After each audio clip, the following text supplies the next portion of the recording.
Frankly, I am concerned about the health of civilian-military relations in our country. Over the past several months, the military has been dragged into dangerous political fights. Public trust in the military is eroding, and I fear that the military's trust in civilian leadership has been shaken.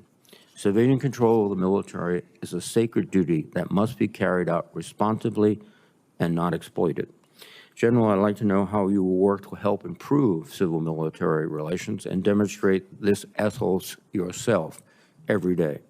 Above all else, I expect you to pledge to always provide your best military advice to the President and the Secretary of Defense, even if that advice is not what they want to hear. The safety of our service members and the American people depends upon such candor. General Caine, if confirmed, you will lead the joint force at a momentous time. I thank you, and I look forward to your testimony. Thank you, Mr. Chairman. Thank you. Thank you, Senator Reed. General Caine, we will now hear your testimony. You're recognized. Well, thank you, Senator. Chairman Wicker, Ranking Member Reed, members of this committee. My name is Dan Caine, and I am honored and humbled to sit before you today as the President's nominee to be the 22nd Chairman of the Joint Chiefs of Staff.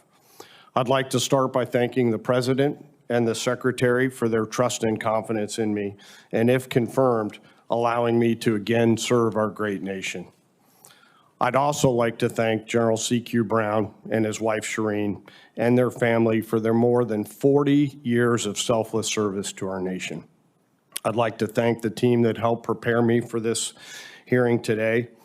And finally, I'd like to thank my family and friends who have given me so much.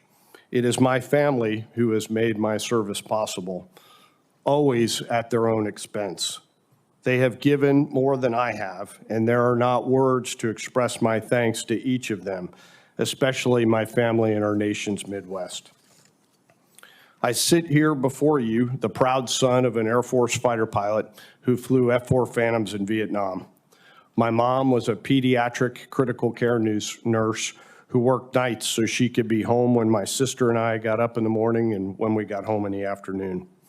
I learned about service from my parents and the other members of my family who served not because it was easy, but because it was the right thing to do.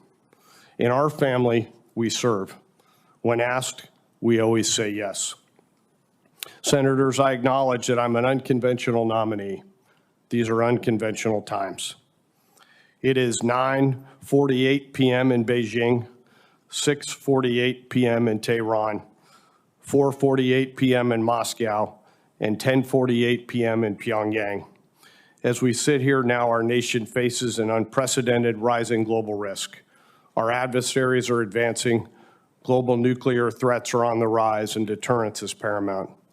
Our national defense requires urgent action and reform across the board. We must go faster. We must move with a sense of urgency. We can never forget that our number one job is to create peace through overwhelming strength, and if need be, fight and win our nation's wars. I realize for many Americans I'm an unknown leader, and it is with a heart full of gratitude that I've been given a truly unique set of experiences that I believe have prepared me to be the 22nd chairman.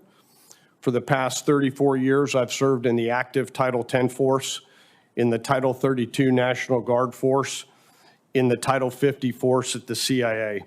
I've served in the interagency at the White House, and I've deployed in combat as a fighter pilot, a special operations officer, and a CIA officer. And I've been an entrepreneur and investor in the business sector while a citizen soldier in the National Guard.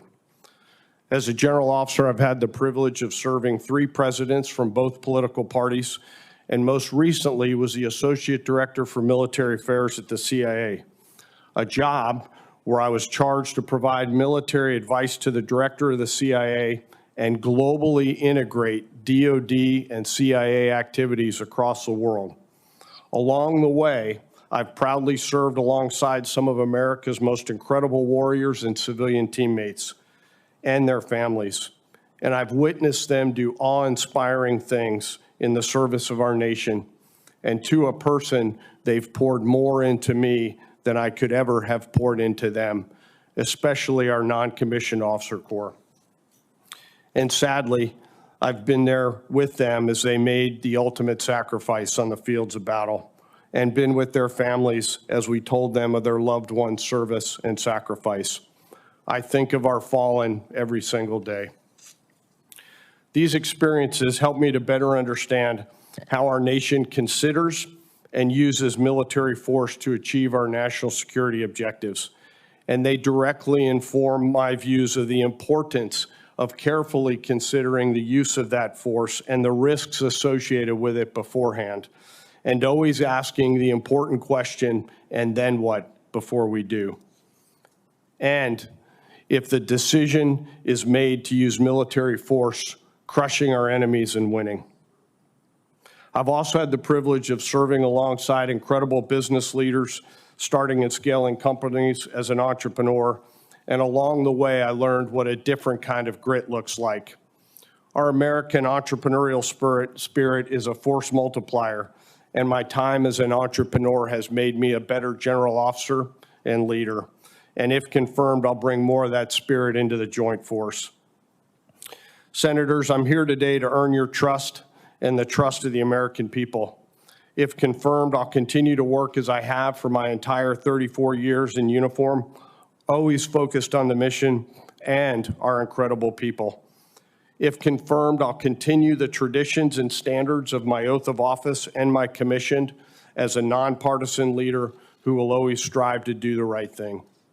Chairman Wicker, Ranking Member Reed, and members of the committee, thank you for your time and your consideration. As we gather here today, let us never forget our deployed forces and their families, and may we always remember our fallen and their families, especially those 3 that Senator Reed mentioned and our 1 missing. I look forward to your questions. Thanks for watching, and if you haven't already, please consider subscribing to our channel. And while you're at it, please leave us a comment. Thank you for watching.